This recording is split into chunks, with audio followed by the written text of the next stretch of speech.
ANC President Thabo Mbeki asked if the organization still exists. Mbeki was speaking in a leaked audio recording in the NEC meeting, dealing with reports of all charged leaders of the party. The former ANC president is heard speaking about the collapse of the ANC due to its attempts to cleanse itself. Do we still have any organization called the ANC? That's a very, very serious challenge, comrades and comrades, that a comrade says we need to meet, he said 2 or 3 day retreat, seriously to look at this matter. Is followed by Comrade Batabile, and Comrade Moko spoke in support of Batabile. Both of them representing the Women's League. And the central point that Comrade Batabile made is this, that the movement is about to collapse. I'm saying, Comrade Chair, you have this question. Do we still have any organization called the ANC? Second comrade says, on behalf of the Women's League, the movement is about to collapse. ANC Limpopo Chairperson Stanley Mathabatha says party leaders hate one another and cannot reconcile. He says ANC President Cyril Ramaphosa must be supported, but some people are using his name to divide the party. The president that we are having today is one of the best presidents that we could ever find as the African National Congress. And we must support him, comrades. But now, the problem that I see is the comrades who run around purporting to be the defenders of our president. When they are running around dividing the African National Congress, pursuing their personal and factional agendas in our provinces.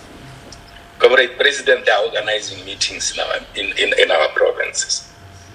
If Comrade President, Comrade Chairperson of the meeting, if the President or the Chairperson of the top 5 so permit, I can organize a meeting with the top 5 and mention those comrades by name and the meetings that they convened in my province, where some of us were vilified in those meetings, allocated or allotted us into factions that we don't even know, as if they saw us or they heard about us attending meetings of those factions.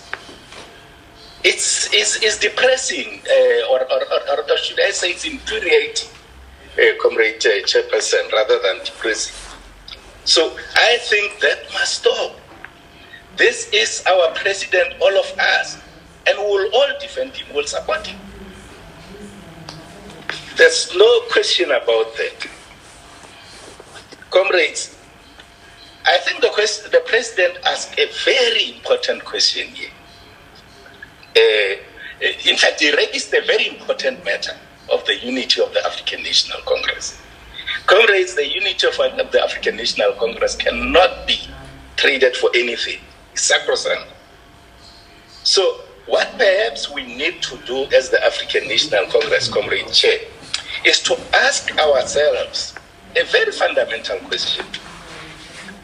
The question that says, do we still have an organization called African National Congress? Or do you have 2 or 3 groupings or factions who all claim to be representing the organization called the African National Congress? NEC member Takota Ligwete says the party's highest decision-making body can't be the judge in its own cases. I don't want to get to other points related to that particular point, but I think this NEC, if it was to have integrity, reputation in dealing with corruption, I think those ones must also be included, because there are many of us in this meeting who are facing serious allegations of corruption. And I think for as long as we preside and become judges on our own cases, it's not going to help this movement in dealing with corruption, because we might single out the SG, but there are many of us here who are even worse than him in terms of corruption. And until we are also unmasked, the ANC will not deal effectively enough against corruption. I don't want to defend the SG, I'm not his lawyer or representative, but I think it will only be fair that all corrupt elements in our movement, we must deal with them. without any prejudice, favor, or any reservation. And I think the sooner we get to that point, the better, the good for us as the ANC, because I don't think we are dealing with issues seriously. The 10th ANC NEC meeting has excluded Embattled Secretary General Ace Magashule and Bongani Bongo as factions slug it out. Samkele Masego, SABC News, Johannesburg. For more on the ANC NEC meeting developments, we are now joined by political analyst Levy Ndou. Levy, good afternoon. Welcome to the show. I think one of the questions that the ANC is grappling with, which was raised in that soundbite as well, or rather the clip from that package from Samkele Masego, is the question that was asked by the former president of the ANC, which is, do we still have an organization called the ANC? While the organization exists, I guess that this is a question around whether the principles and the vision of the ANC still exist. Good afternoon, Aldrin. Good afternoon to the viewers at home. I think it's a very important question that former President Mbeki is asking to the members of the ANC. And this question is quite relevant in the sense that the current leadership of the ANC was given a clear mandate at NASREC. And this, amongst other decisions that were taken at NASREC, was to deal with unity, ensuring that there is unity within the party. And number two, this NEC has to fight very seriously against corruption. And there has always been an attempt by this NEC to ensure that those two identified elements have to be dealt with within the ranks. But if you've got the ANC that is asking these kind of questions now, when they were at NASREC in 2017, the question would be, what is it that this leadership was doing to ensure that there is unity and cohesion within the ANC? If the current leadership of the ANC cannot deal decisively with corruption and take bold steps to fight against corruption, when are we going to see the ANC taking bold steps against corruption? And I think this NEC is coming at a critical time wherein they need to make bold decisions on these two aspects. It's either they unite, and not only uniting for the sake of unity, but ensuring that they become relevant and implement all their resolutions. And also they must take bold, very bold steps that ordinary citizens must say, indeed, this NEC is there to fight against corruption, and then we can still be able to move forward.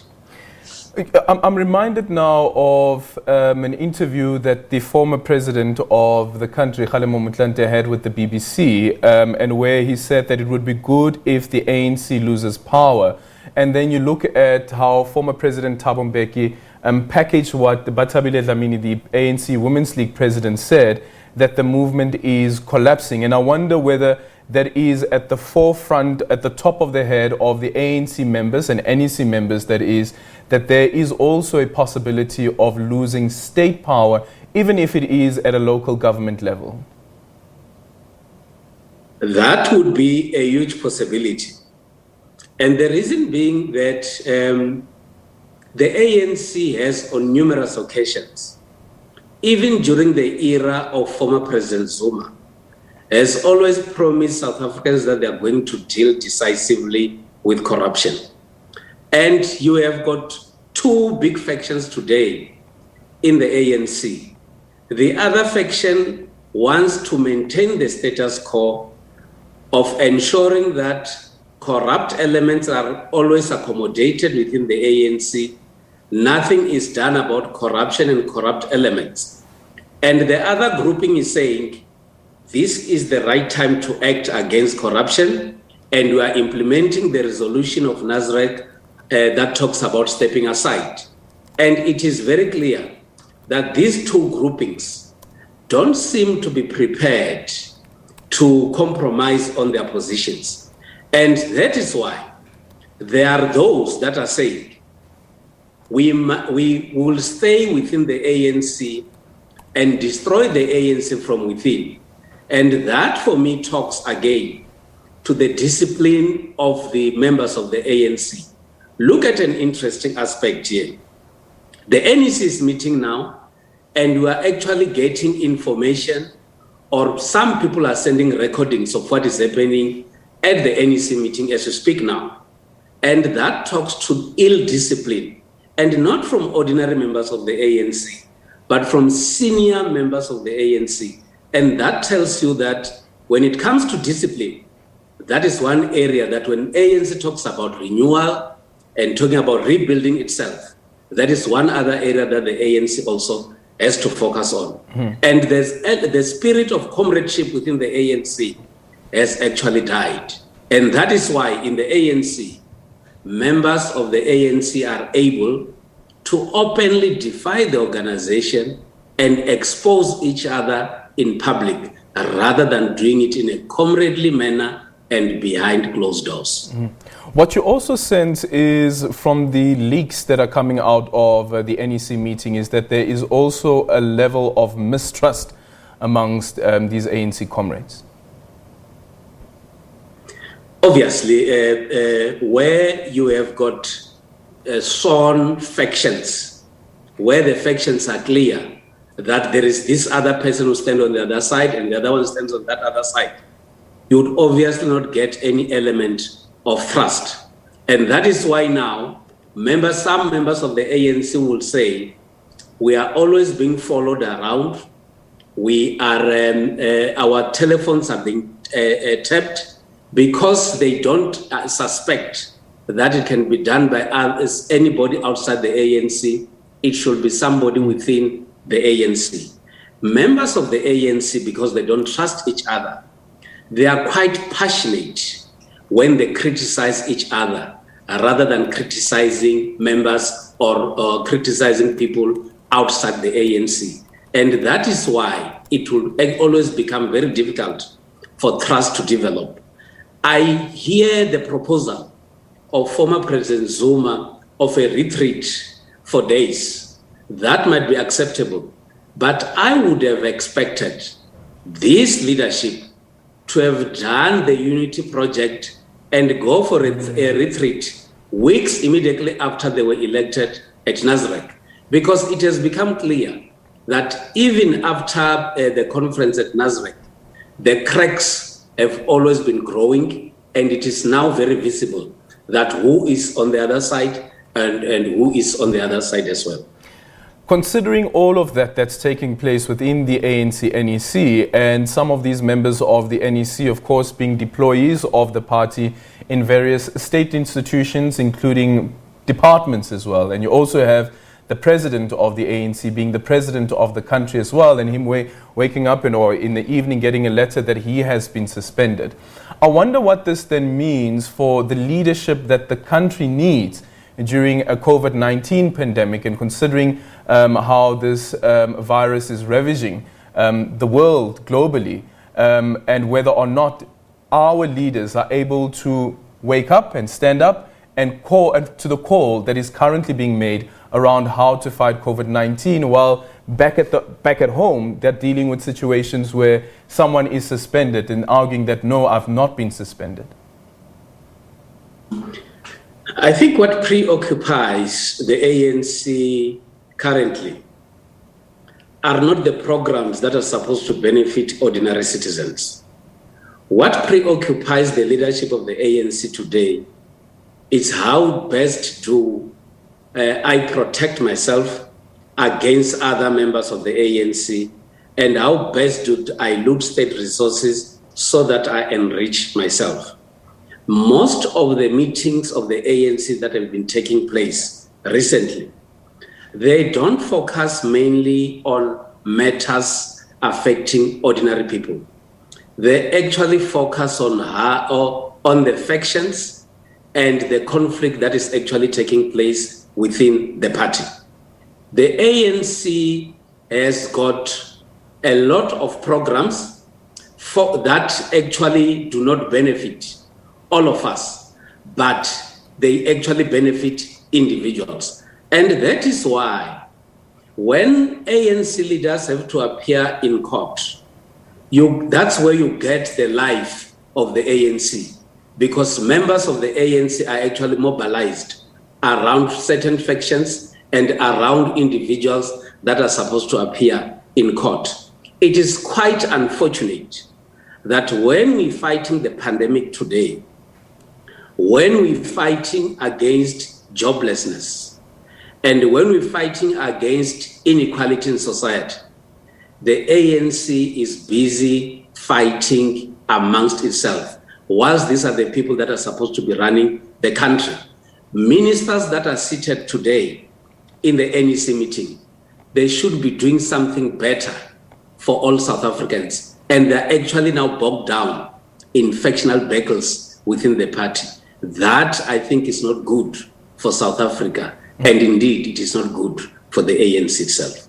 Just finally, on the leaks that are coming out of the ANC NEC meeting, and we see that the ANC has also issued a statement condemning this. And we know that in politics, things don't happen in isolation. What should we make of these leaks? Well, I think, firstly, leaks are a clear indication of ill discipline amongst some members of the National Executive Committee. But I think also the intention for the leaks might be to say, let's play a political psychological game. We release these leaks so that people should actually try to know where the direction of the NEC is actually moving towards. And if you understand what is actually happening, if you go through the leaks themselves, they're actually trying to send a particular message that says, we are actually collapsing, and the fight seems to be still going on, and the public should actually be always be waiting of what might actually be happening at the end of the day after the NEC. But let's all hope that in the interests of South Africa, maybe something positive might come out of the NEC meeting. Well, we'll have to wait and see whether there will be anything positive that comes out of that NEC meeting. Thank you so much, Levy Ndou, the political analyst. You're welcome.